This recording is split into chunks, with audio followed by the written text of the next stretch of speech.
Setiap manusia telah Allah tetapkan rizkinya. Apa yang dimaksud dengan rizki yang mencari-cari kita tadi? Fadlullah. Apakah berarti Allah menambahkan rizki kita dari yang sudah ditetapkan? Baik. Pertama kita jawab dulu pakai Quran dulu. Rizki sudah ditetapkan. Betul. Ada di Quran surah ke-51 ayat 22. Posisi paling kanan di pertengahan ke bawah sedikit.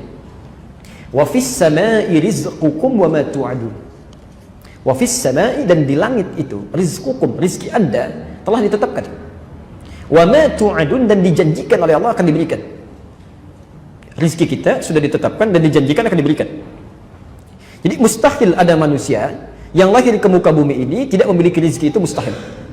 Ya, mustahil. Bahkan kata Nabi telah ditetapkan sebelum kita dilahirkan. Ya. Kalau Anda lihat yang paling gampang di Al-Arba'in An-Nawawiyah, posisi hadis nomor 4 dari Abdullah bin Mas'ud. Di kitab terjemahan posisi paling kiri, ya.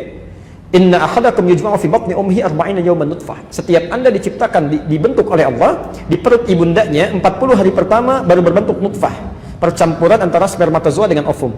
Thumma yakunu mithla dzalika 'alaqah. 40 hari kedua berbentuk 'alaqah, zirat yang mulai menempel di dinding rahim. Thumma yakunu mithla dzalika mudghah. 40 hari ketiga usia 4 bulan berbentuk mudghah, daging sekunyahan yang mulai punya bentuk. Ya, fayursalu ilaihil malak, maka usia 4 bulan ini diutus malaikat. Fayanfukhu fihi roh, meniupkan roh dengan izin Allah.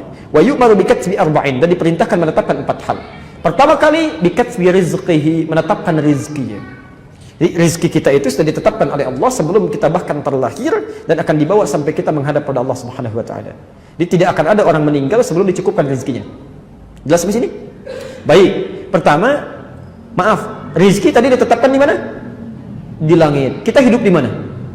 Di bumi. Masya Allah, maka rizki itu mesti turun ke bumi, ya kan? Mesti turun ke bumi. Karena itulah kemudian Allah turunkan rizki ini ke bumi. Al-Baqarah ayat 29, posisi paling kanan sebelah bawah. Huwallazi khalaqa lakum ma fil ardi jami'a. Dan kemudian Allah ciptakan, jadikan untuk kamu semua yang ada di bumi untuk kamu. Karena kamu tinggal di bumi, rizkinya kami turunkan ke bumi. Jelas ya? Rizki ditetapkan di langit, kita hidup di bumi, diturunkan ke bumi. Baik, sekarang ibu bapak tinggal di mana? Enggak, di Kelapa Gading. Bumi kan luas. Bumi luas, ya. Hati-hati. Barangkali Anda di Kelapa Gading, rizkinya ternyata ada di Sumatera. Ya, rizki Anda turun di Sumatera, maka Anda kan harus berangkat, ya. Kerja dapetin itu, ya. Di Kelapa Gading pun masih luas. Ya, tinggal di Istiqamah, rizkinya di mall misalnya kan, dekat mall sana. Maka kan harus berangkat kan? Harus kerja, harus beraktivitas. Maka turun Quran surah kedua Al-Baqarah ayat 168, posisi paling kanan sebelah bawah, ketentuan umum. Ya ayyuhan nasu, hei manusia, kulu mimma fil ardi halalan thayyiba. Silahkan Anda bekerja, beraktivitas untuk cari makan itu. Ini bahasa kiasan, kinayah kalau dalam bahasa Arab. Meminjam satu kata, pas prototo untuk mewakili yang lainnya. Bapak kan ditanya, Pak mau kemana? Mencari sesuap nasi. Ya, padahal nggak sesuap kan? Anda cari untuk di rumah, untuk pakaian, untuk macam-macam. Ini bahasa Quran asalnya. Ya. Kulu mimma fil ardi, silahkan cari makan di muka bumi. Silahkan bekerja, aktivitas. Silahkan cari, ya. Jadi pertama, rizki itu menuntut pencarian, dan itu ditetapkan oleh Allah kepada seluruh manusia. Hukum Allah berlaku di bumi, sunnatullahi fil kaun.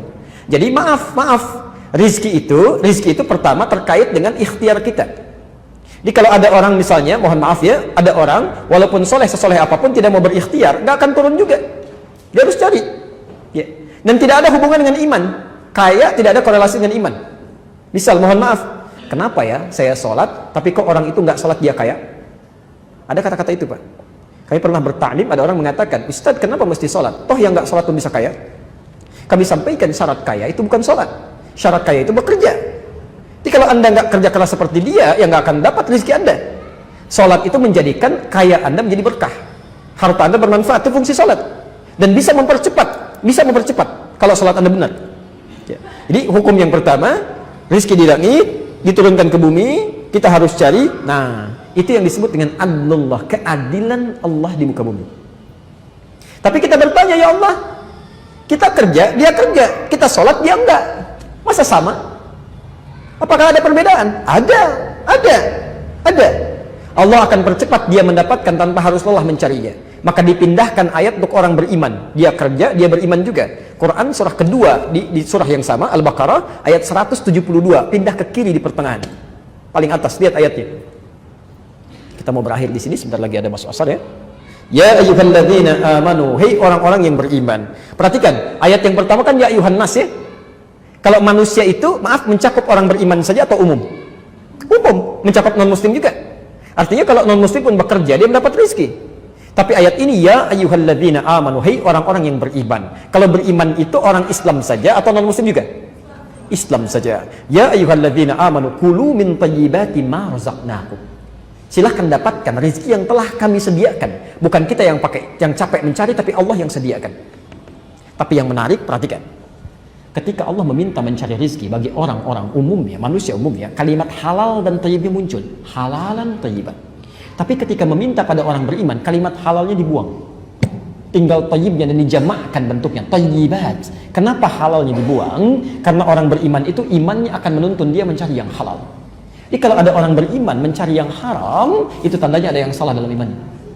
Ada yang salah dalam imannya. Dan kalau Anda selalu mencari yang halal, sekalipun sedikit, maka Allah akan tambahkan berkah di dalamnya, menjadi banyak.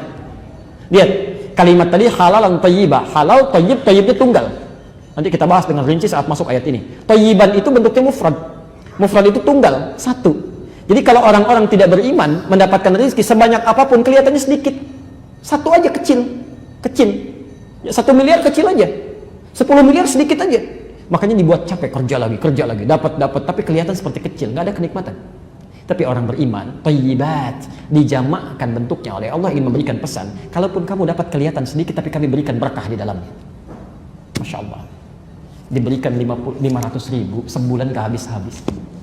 Mau makan, temannya traktir, pengen buah dari desa kirim, Masya Allah, 500 ribu gak habis-habis. Orang 50 juta 3 hari habis. Masya Allah, apa yang salah? Nggak ada keberkahan. Bapak pilih mana? 500 ribu berkah, 50 juta tidak berkah. Jangan katakan 50 juta berkah. Itu nggak mudah deh. Tayyib. Jadi, nah, ada lagi yang hebat yang ketiga. Saya tutup Quran surah ke-7 ayat 96. Ini belum nyari sudah turun dan kita tutup di sini. Belum nyari sudah turun. Kalau yang tadi kan masih nyari ya?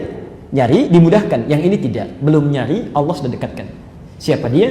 Walau anna ahlal qura amanu wattaqau la fatahna 'alaihim barakatin minas sama'i wal ardh. Tadi rezeki ada di mana? Langit. Nyari di mana?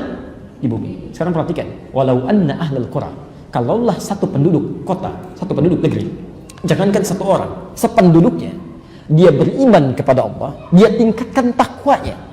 Dia kerja, dia sholat juga, dia kerjakan sunnahnya, dia puasa sunnah, Masya Allah, Masya Allah. La fatahna alaihim, kami akan buka untuk orang ini barakatin, pintu keberkahan rizki, Masya Allah, minas sama'i wal ard, langit dan bumi. Barakatin minas sama'i wal ard, di langit, di bumi dibuka. Ya, kalau rizki ada di langit, cara kerjanya di bumi, pintunya dibuka dua-duanya, di mana lagi yang susah? Itu yang disebut dengan fadlullah, keutamaan yang Allah berikan. Jadi kalau pengen silahkan tunggangi ayat-ayatnya, praktekkan dalam kehidupan, dan semoga Allah memudahkan kehidupan kita semua. Dan tidak cukup dengan amin, harus dipelajari dulu, praktekkan dulu, baru kemudahan itu akan didapatkan.